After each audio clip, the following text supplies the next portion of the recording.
Hey guys, we're back again. Our longest stretch yet without putting any content out. And same old thing, we've just been really busy.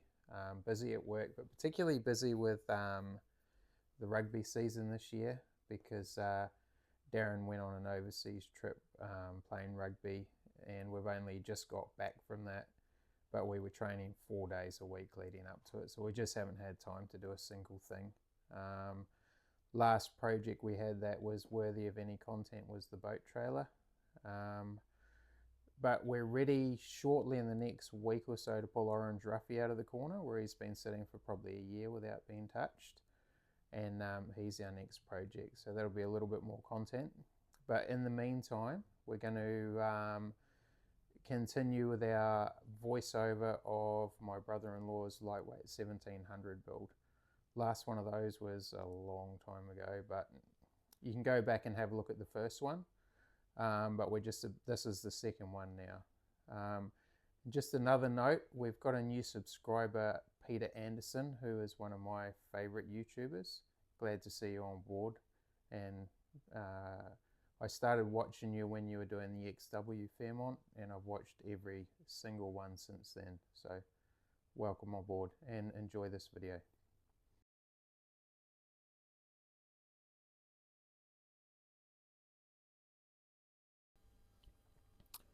One of the issues these lightweights have, and it's not unique to a certain model, it seems to happen to all of them, is they rot out in the flooring section of where the step is.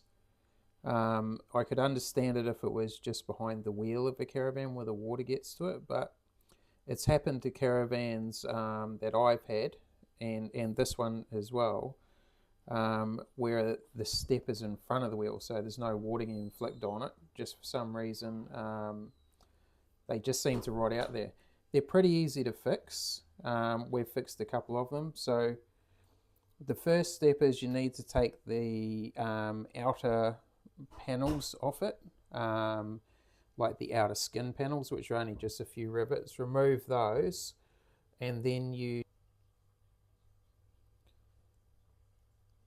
what you can do is grab an angle grinder with a cut-off blade on it and cut along on top of the flooring, along the center of the beams. Remove the old ply, then you cut your new ply to size, put it on, and that'll give you enough room to have something to screw or rivet to, and then just reseal it after that, and that should basically repaired floor section. Obviously, when you've got the ply up, you'd paint the flooring and paint the chassis rail underneath while you've got the chance. Okay, you can see in this one we've finished attaching the new ply on the floor of the Caravan, and outside we've just put a piece of either sheet galva aluminium, I think it's aluminium, on the outside as a splash panel to protect water from going up into that area, and then the outside panel gets riveted over the top of that. Okay, now we're into the interior of the Caravan, and we've sort of skipped ahead a little bit here, but you can see where we put insulation in the wall. So the polystyrene insulation is dirt cheap. I forget the name of the place where you get it from, but we just go there and get a whole lot of sheets of it. I think they're like $5 or $10 each. And then you're putting brand new stuff in the walls, and you just cut it with a Stanley knife to the area and just stuff it in nice and tight. And then you can see here to the left of screen, you can see the first panel that we've put on. Now, this is where it's really important, because you've got to preserve the old panel that you take off. Even if they're broken, you tape them back together, because you need to use it as a template to cut these new ones out. And you can see in this shot, it's really skinny up the side there, by the window. So you've got to be really careful of that as well. The first ones I ever did, I left the little dividers between the interior panels in and tried to snap them in. Absolute nightmare to do. And what I've learnt with this one, or ones previous to this Caravan, is those little dividers, you can take them out, put your new sheet in there, and then you can put the divider back in place and then rivet it in. I also measured my rivets, so they were the same on each piece of board. So we just got a, cut a length of timber and marked it, and each new sheet we went to, we make sure the rivets lined up on the way through. Okay, here's the next panel here. So you can see the divider on the left of screen that I was talking about there. So we put that back in place and then put the new panel into it. You got to be careful because you got to cut in this particular one. We had to cut around where the vent is for the fridge, and also up the top there. You see we've slotted it out for some reason, but you just got to take your time. Oh, also you can see the holes where the wiring poked through. We do that with a hole saw, and it's vitally important that when you drill that hole, you drill it from the white part of the panel first, because when you get into the back of it with the hole saw, it will actually splinter the ply. So if you drilled it from the back to the front, it would ruin the panel. So always from the front through to the back. And when we're cutting these panels out, we cut them out with a jigsaw. And again, we just really take our time doing it. But this is where it becomes satisfying, where you can see new pieces going on and realize just how bad the old stuff was. All right, you can see here we've fixed our third panel on, and you can tend to get, on a bit of a run. Again, it's really important that you line your rivet, line the rivets up, because it does make a difference to the finished appearance. Use white rivets. We got those, forget the name of the place, but you can get them in most places.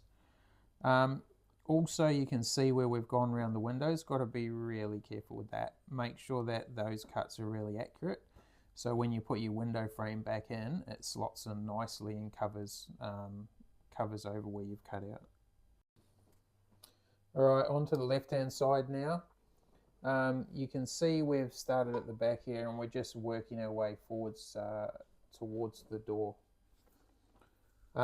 So yeah, just make sure your wiring's in the right place, because once it's covered up, that's it. But you can see also the insulation, which we've cut into there as well. So this is the easy part, as you'll see when we go forward.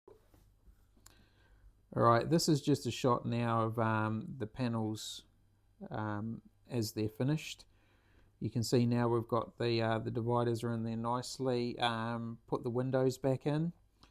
Still got the wiring hanging from the ceiling, because we've obviously that stays there until the interior roof panel's gone. And you'll see here, these are the old panels we used as templates, and that gives you a look at just how bad they are. You don't notice them when they're in the van, but once you take them out and you put that new fresh stuff in, you just see how bad they are. But vitally important that these panels you take out are kept intact, because trust me, you really need them to be good. Okay, this one is, well, you can see we put the polystyrene in the roof there. Hard to tell on this shot, but you do have to leave like little cavity gaps in there. Not sure why, just so they can breathe, so, I suppose. But yeah, it takes a while, but you got to be really careful putting this insulation in, because it does make a really big difference. Okay, you can see here we've put the interior ceiling panels on. Didn't really take any shots of the process of this, but they are quite difficult to do. Again, you've really got to take your time and make yourself a stand out of timber. 2 stands so you can hold each end of the sheet up there, and then rivet them on. Again, measure your rivets. And also you would have noticed little square pieces of aluminium that are, or galv, that are riveted to the inside of the frame. Make some extra ones of those to give you something to rivet to as well. Otherwise you only get a tiny little slither of framing that's about 5mm thick. So put some extra stuff on there to make it easier for yourself. Alright, interior curve panels. These are the worst ones of the whole job. They're a pain in the ass to get right. So first things first, you got to cut them exactly right. And then you're probably going to need 3 people to do it. So you start putting the panel in from the bottom, and you'll need 1 person on each side to slowly push it up. And what you'll find is the panel will force itself up against the inside of the aluminium roof skin and get stuck on that. So you need a 3rd person just to put an offcut of ply underneath that so it doesn't get stuck, and that way it can work its way up into the dividers. And then once you got them in there, then you can rivet it home. But it is a nightmare. You will swear, you will curse, you will wish you'd never seen them, but it's just part of the way it happens. All right, end panels. These can be a pain, but once you sort of know how to do them, they're pretty easy. So easiest way is, in the past I've started from the bottom panel and come up and just made life really hard for myself. Start with the top panel and work your way down. So take the divider off, put your top panel in, then put the divider back on, rivet it all home.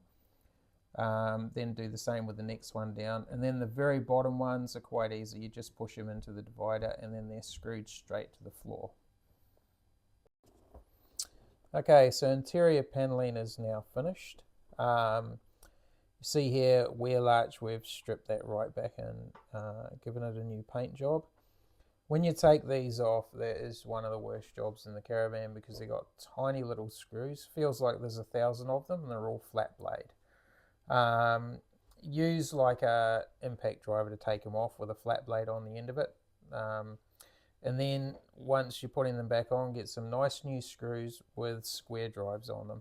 And you need to put sealer all around it before you put it back on again, because anything that's coming up from under the road, of course, is going to want to work its way through. So put some sealer on the wheel arch itself before you put it into position, then screw it, and then also run around the edge with some additional sealer once you've got it in place.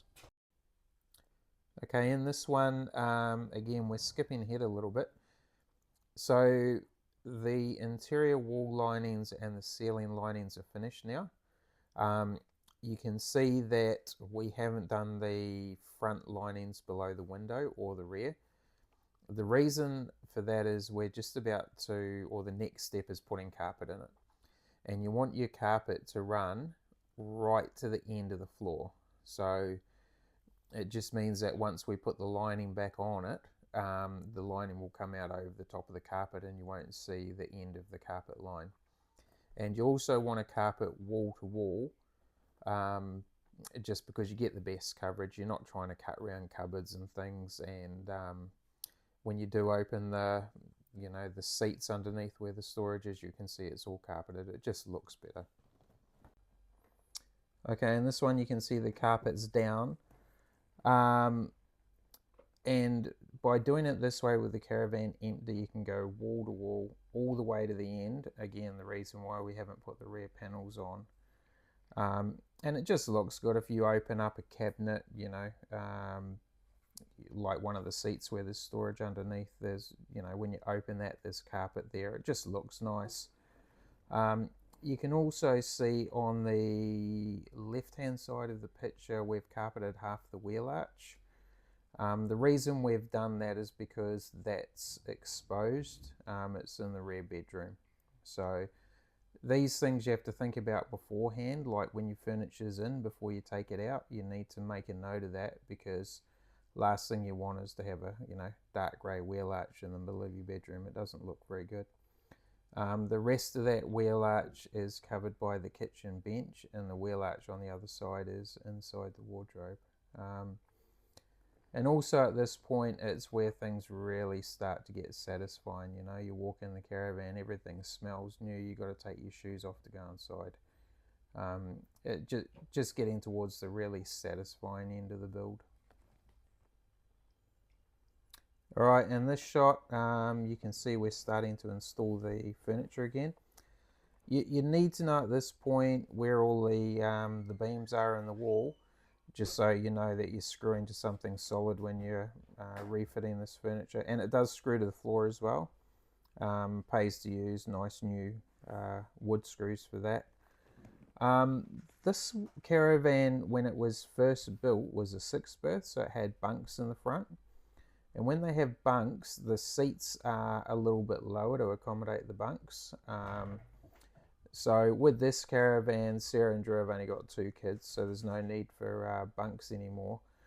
But when you sit at the table, because the seats are so low, you feel like you're sitting on the floor. So we decided to raise the seat height on these ones by 50 mil, which is what you can see on top there.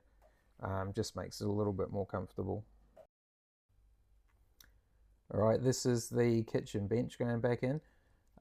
Pretty straightforward, but one thing you need to be mindful of here is that the bench top, being stainless steel, is also earthed.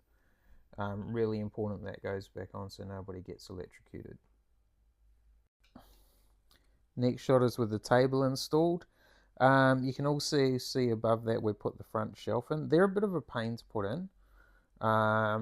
And trust me, once you see how little actually holds that thing up, you'll think twice about how much stuff you put on top of it. This one here shows you the kitchen cupboards before we put them back in, and just how gross they are. You can see we've cleaned one end but not the other.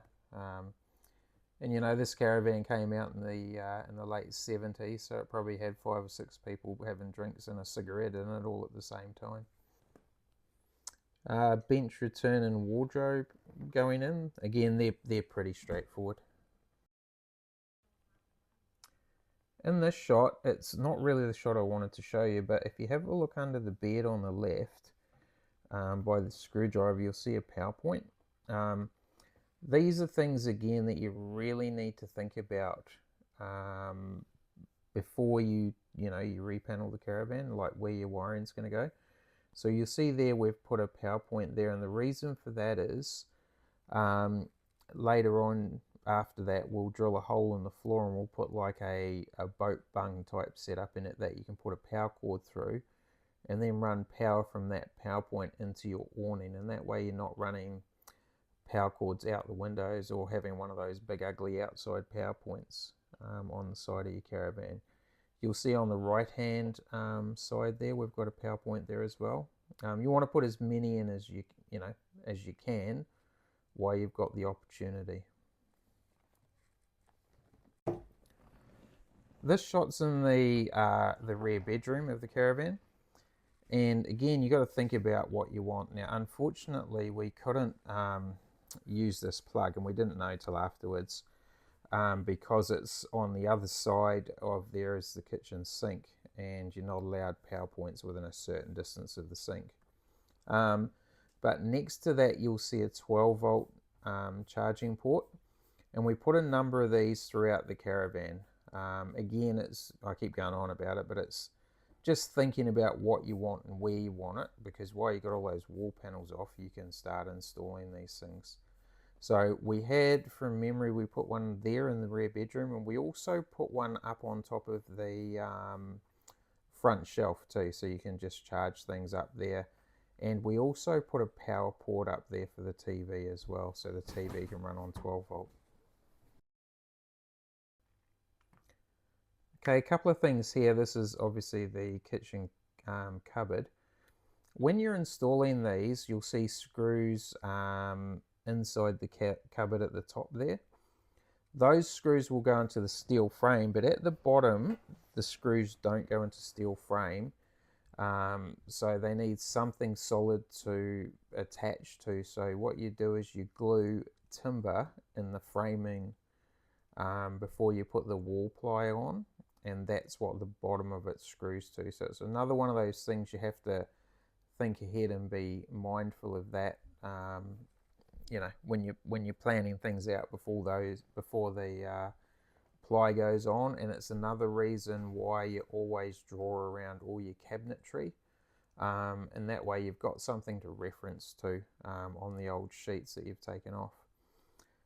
Also in the shot, this is where the fuse box is going to go in the Caravan, or I forget the name, the switches. The name of them escapes me at the moment. Also, you can see we've got a separate thing here for 12 volt. Now, the only reason I did that, and I've done it on previous Caravans, is because that's how they did it back in the day in the factory. Now, if I did another one, I wouldn't have the 12 volt anywhere near the 240 volt, because they're not allowed to be close to each other. That's why we've got a separator in there. But again, if I did it another one, I would just run the 12 volt completely separate to the 240, and I'd run it to a battery underneath the seat in the Caravan. All right, just a quick one here. This plug here is really easy to install because you just run a cable straight up into the cupboard, and that's where all the other wiring is. But it's a plug that you'll use probably more than any other plug in the Caravan. It's up above the bench, so you can plug all sorts of stuff into it, and you can also run leads out the window. On my Caravan, I have a plug in the same place, and outside that window I have my gazebo and chairs and tables and everything set up out there, and I run a lead out there for lights and toasters and all sorts of stuff. Super handy to have, easy to install. The little bit next to it is just a cover that covers up where the power comes in from the outside power point. Okay, this one obviously we've got reupholstered squabs on there and new curtains. You can also see the light fitting there, which is an original one, and we just refurbished that. You know, we want the interior to be as it was back in the day when it came out of the factory. Okay, this one is obviously the Caravans come from Sarah and Drew's place out to my place, and as you can see, although the interior is brand new, the outside still looks terrible, and that's what we're going to do in the next video. It was quite funny at the camping ground looking at this huckery old Caravan. You walk inside and it's all brand new. And here we've just got the obviously the ply on top, and you'll see we've hinged it so you can lift it up and get underneath it.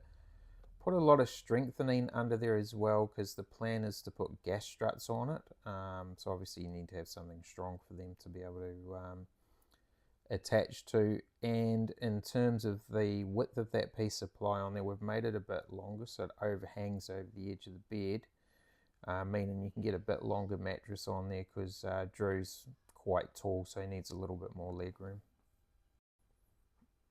Okay, this is the rear bedroom put back together. You can see how long that mattress is there over the edge of the bed, and that just gives you that much more leg room and makes it way more comfortable to sleep in. Put the new the divider back in, which was an absolute pain to try and fit and get right, and the original folding door, which was quite cool. It's good that we've still got that in there.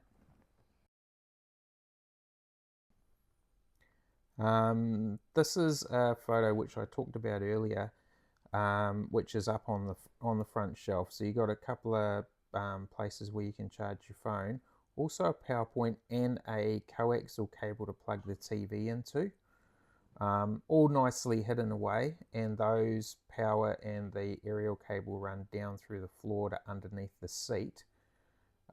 Mainly the aerial cable, so you can run in your Sky Dish from outside the Caravan underneath the seat, plug it in there, and then it'll take a feed right up to on top of the shelf, which can plug into the back of the TV when it's folded up close. So nice and tucked away, but everything you need. Okay, and this is underneath the seat, which I was just talking about in the previous shot. So power point where you can run your power down through the floor and into the awning, and also through the same boat bung or whatever you want to call it, where we can run through the floor. You can run that aerial cable from your external Sky Dish or satellite dish, whatever you're using, into that plug there. Alright, so here we are. Interior's all finished. This is just a shot of the Caravan down at the camping ground that particular year when we did it.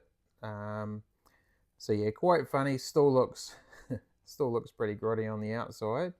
When you open the door and walk in, it's all brand new. So that's going to be enough for this video. It's pretty long, but in the next video we're going to show us restoring the exterior of the Caravan, which will involve us reskinning it as well. So we'll catch up with you on that one.